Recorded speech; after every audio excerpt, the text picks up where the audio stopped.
हमारे नजर में बाबर की बात नहीं, मस्जिद की बात। मैंने मस्जिद की बात किया, सुनिए, मैंने मस्जिद की बात किया।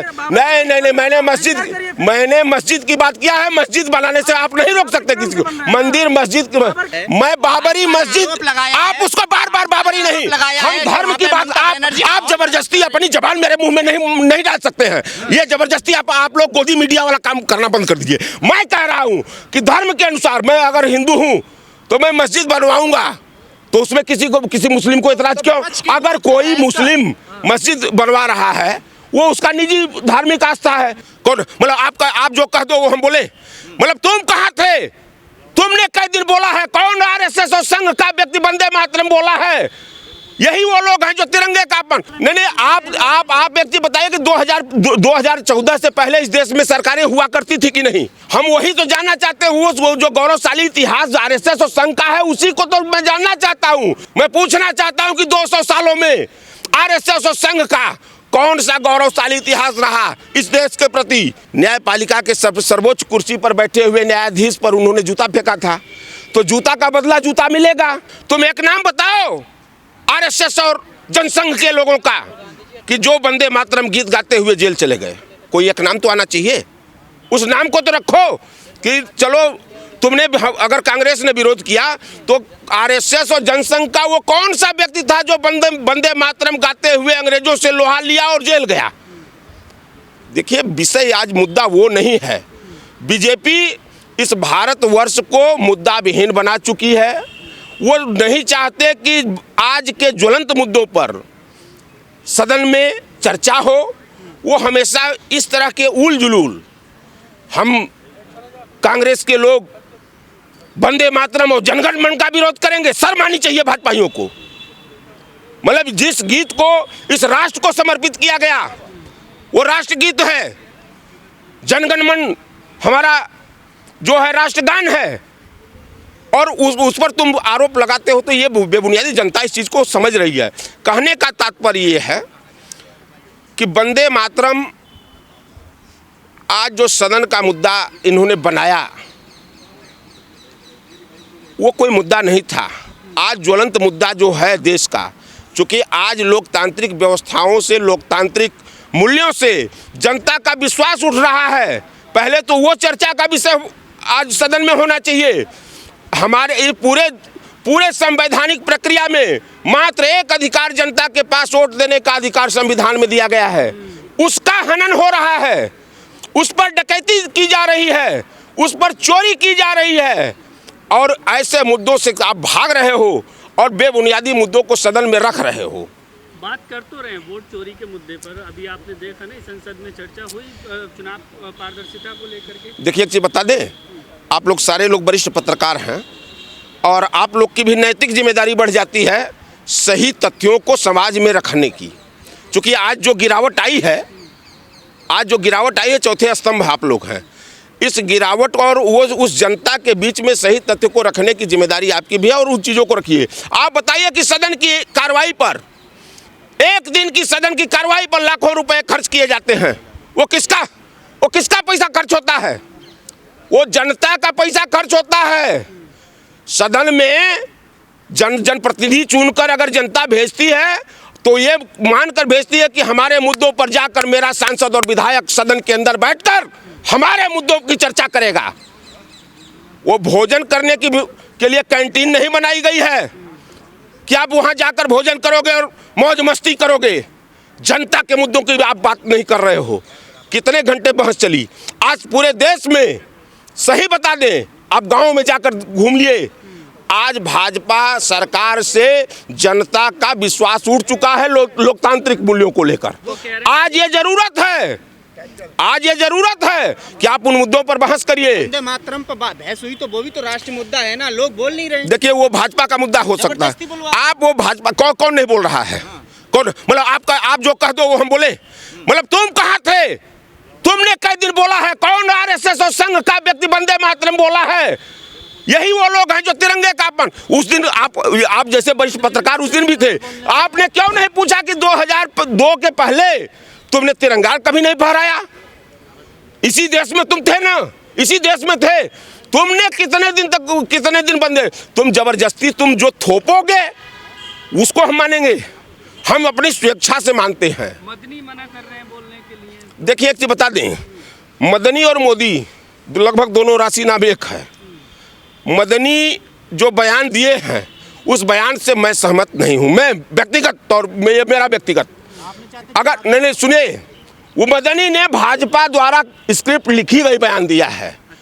वो इस समय आग में घी डालने वाला काम मदनी ने किया है, नहीं करना चाहिए आपको। अच्छा एक चीज बताइए कि 2000 नहीं आप एक चीज बताइए कि 2014 से पहले इस देश में सरकारें हुआ करती थी कि नहीं होती थी?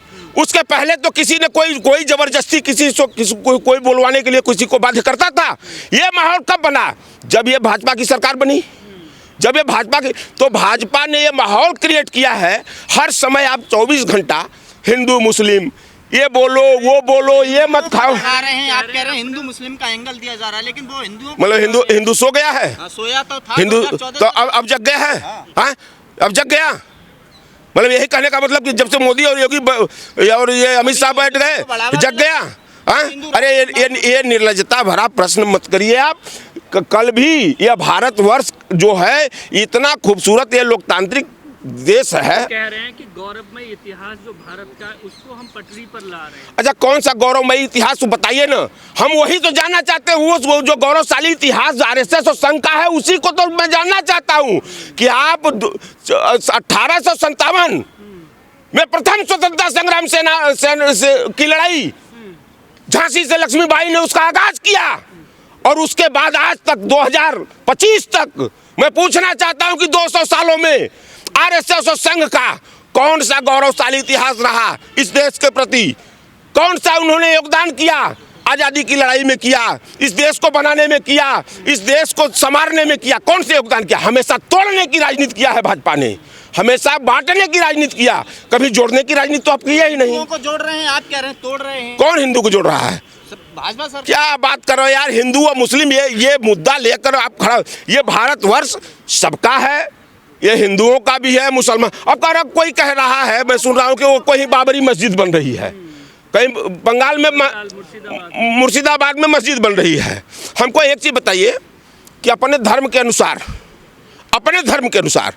किसी को अगर मंदिर बनाने का अधिकार है तो किसी को मस्जिद बनाने का भी अधिकार है, वो बनाए। किसी को गुरुद्वारा बनाने का अगर है तो वो बनाए। लेकिन अपने धर्म के अनुसार आप अपने धर्म को धारण करिए, लेकिन देश का धर्म जो तिरंगा है वो कहीं अपमानित न होने पाए, इसका भी सारे धर्मों के लोगों को ख्याल रखना पड़ेगा। किसका? नहीं मतलब हम अगर ब्राह्मण हैं तो हम पूजा मंदिर में करते हैं, हम मंदिर में जाते हैं, भगवान के यहाँ मत्था टेकते हैं, तो मुस्लिम कहाँ जाएगा? मस्जिद, वो तो मस्जिद में ही जाता है ना। नहीं वो मस्जिद में ही जाता है ना। और सरदार कहाँ जाता है? नहीं सिख कहाँ जाता है? गुरुद्वारे में जाता है। तो गुरुद्वारा नहीं बनेगा। आपके नजर में हीरो है कौन? हमारे नजर में बाबर की बात नहीं, मस्जिद की बात। मैंने मस्जिद की बात किया, सुनिए, मैंने मस्जिद की बात किया। नहीं मैंने मस्जिद की बात किया है। मस्जिद बनाने से आप नहीं रोक सकते किसी को। मंदिर मस्जिद। अच्छा बाबर नाम तो इस देश में, बाबर नाम तो कम से कम हम समझते हैं कि लाखों मुसलमानों के बच्चों का होगा। मस्जिद के समर्थन में है, लेकिन कांग्रेस ने भी इसका विरोध किया है। मैं बाबरी मस्जिद, आप उसको बार बार बाबरी नहीं, हम धर्म की बात। आप जबरदस्ती अपनी जबान मेरे मुंह में नहीं डाल सकते हैं। ये जबरदस्ती आप लोग गोदी मीडिया वाला काम करना बंद कर दीजिए। मैं कह रहा हूँ कि धर्म के अनुसार मैं अगर हिंदू हूँ तो मैं मस्जिद बनवाऊंगा, तो उसमें किसी मुस्लिम को इतराज क्यों? अगर कोई मुस्लिम मस्जिद बनवा रहा है वो उसका निजी धार्मिक आस्था है, तो उसमें हमारा क्या हस्तक्षेप होगा? इसका एकदम कोई नहीं कर रहा है, सरकार कह रही है, कोई नहीं कर रहा है। मोदी सरकार जो कहते हैं वो नहीं, मोदी सरकार देश है, मोदी सरकार देश है, मोदी देश है। क्या बात आप कर रहे हो? अगर विपक्ष नहीं इसका विरोध कर रहा है तो ममता बनर्जी ने पार्टी से क्यों निकाला? किसको? तो ये है ये प्रश्न ममता बनर्जी के जाके प्रवक्ता से पूछिए, ये मेरा विषय नहीं है। मैं एज ए जो आपके सामने खड़ा हूं, मैं एज ए कांग्रेस का एक वर्कर हूं। ये लग रहा है कि माहौल खराब करने का प्रयास किया। माहौल तो हमेशा भाजपा खराब करती है, उसको एक मुद्दा चाहिए। देखिए जेन्युइन मुद्दों पर आज बहस की जरूरत है। आज जो देश की स्थिति बनी हुई है, आज आप जान लीजिए कि रुपया 90 रुपये से ऊपर पहुंच गया है डॉलर के मुकाबले। आप समझिए कि आप कहाँ खड़े हैं। देश कर्ज में डूब रहा है, बेरोजगार रोज लाठी खा रहा है, बेरोजगार अगर अपनी आवाज उठा रहा है तो उसको जेल में डाला जा रहा है। आज किसानों की स्थिति क्या है? जबरदस्ती जमीन भाजपा सरकार कब्जा करके जबरदस्ती किसानों का हथकंडा अपना उसको छीन रही है। आज उस पर जरूरत है चर्चा की। आज देश के ज्वलंत मुद्दों पर चर्चा करिए। भाजपा इस देश को सही बता दें गर्त में पहुंचा चुकी है। मोदी जी कह रहे हैं विपक्ष भी सही से भूमिका नहीं निभा पा रहा है। देखिए एक चीज बता दें, अच्छा कैसे निभाएगा मोदी जी? क्यों नहीं बोलेंगे? आप एक बात समझिए, जब केचुआ जैसा चुनाव आयोग बैठा हो, ज्ञानेश कुमार भ्रष्ट और बेईमान, न्यायपालिका चुप हो गई हो, जो सरकारी संस्थानें हैं जिसके ऊपर इस देश का समाज का दायित्व था कि 200 गुण के आधार पर जरूरत पड़े तो सरकार को भी आप रोकने का काम करें, आज वो सारे लोग चुप हो चुके हैं। तो मोदी जी क्यों नहीं आरोप लगाएंगे? क्यों नहीं लगाएंगे? क्योंकि पूरा समर्थन लोगों के है। जब ज्ञानेश कुमार जैसा भ्रष्ट और बेईमान व्यक्ति आज जनता के मूल्यों पर, जनता के अधिकारों पर डकैती डालकर और भाजपा के झोली में डाल रहा है। कड़कड़डूमा कोर्ट में राकेश किशोर को पीटा गया सर, वकील के द्वारा। देखिए एक चीज बता दें, राकेश किशोर ने भी वही काम किया था। न्यायपालिका के सर्वोच्च कुर्सी पर बैठे हुए न्यायाधीश पर उन्होंने जूता फेंका था, तो जूता का बदला जूता मिलेगा। ऐसा नहीं है वो लौटकर आपके पास पहुंचेगा। अगर हम किसी को गाली देंगे तो हमको भी कल गाली मिलेगी। हम किसी को अपमानित करेंगे तो ये मत सोचिए कि आज आप पावर सत्ता में हैं तो आप ही अब कल वो लौटकर आपके पास जाएगा। तो ये तो हमको सोचना होगा कि हम अपनी मर्यादा को कैसे बचाएं। वो ये कोई सनातनी है सर वो वकील, सर कैसी बात कर रही है? वकील कानूनी होता है, सनातनी बार वो घर के लिए होता है। सुनिए, अब जानिए हर चीज को आप लोग क्या पत्रकारिता करते हैं महाराज? नहीं, क्या पत्रकारिता आप लोग करते हैं? नहीं, पहले तो कह रहे हैं कि वकील हैं, अधिवक्ता हैं, फिर सनातन, मतलब ये क्या मतलब है? सनातन का नारा लगा रहे हैं ना। अरे वो देखिए, वो भाजपा का एजेंट है, वो लगाएगा। लेकिन जब अधिवक्ता मैंने कह दिया अपने आप को कि मैं अधिवक्ता हूं, तो मैंने कानून की किताब पढ़ा, संविधान की किताब पढ़ा, और कोर्टों में संवैधानिक मूल्यों पर बात होनी चाहिए। वहाँ जूता फेंका था उन्होंने सीजे साहब। हाँ, तो उसी पर उनको भी जूता मिला है ना, उसी कोर्ट में ही मिला ना, उसी कोर्ट में ही ना मिला। पूरा वीडियो चली है, हम लोगों ने भी देखा है। आप जान लीजिए कि जब मानवता का हनन कोई भी करेगा, चाहे मैं रहूं या कोई रहे, तब तक उसके साथ उसका किया हुआ उपहार उसको लौटकर मिलेगा। संविधान बढ़ाया सनातन, देश में संविधान बड़ा है। धर्म जो है वो धारण करने की चीज है, और धर्म किसी एक व्यक्ति की नहीं है। धर्म हिंदू का अलग है, मुस्लिम का अलग। हाँ, ये बड़ा छोटा अपने धर्म को जो मानकर अगर इस देश में राजनीति होगी तो कहीं ना कहीं देश का जो नैतिक मूल्य है वो गिर जाएगा। नैतिक हमारा सबसे बड़ा धर्म है तिरंगा, उस तिरंगे को अपमानित हम ना होने दें। अपने धर्म को हम धारण करें, कौन रोक रहा है? किसी को कोई एतराज नहीं है। भारतीय लोकतंत्र की जो सबसे बड़ी पंचायत है वो हमारी संसद है, और उस संसद सत्र में जो भी बहस चलती है उस पर इस पूरे देश के 140 करोड़ लोगों की निगाहें रहती हैं। अगर ये कहा जाए कि पूरे विश्व की निगाहें रहती हैं उस संसद सत्र पे, और उस सत्र पे जो चर्चा होनी चाहिए वो उन मुद्दों की होनी चाहिए जो भारत का ज्वलंत मुद्दा है।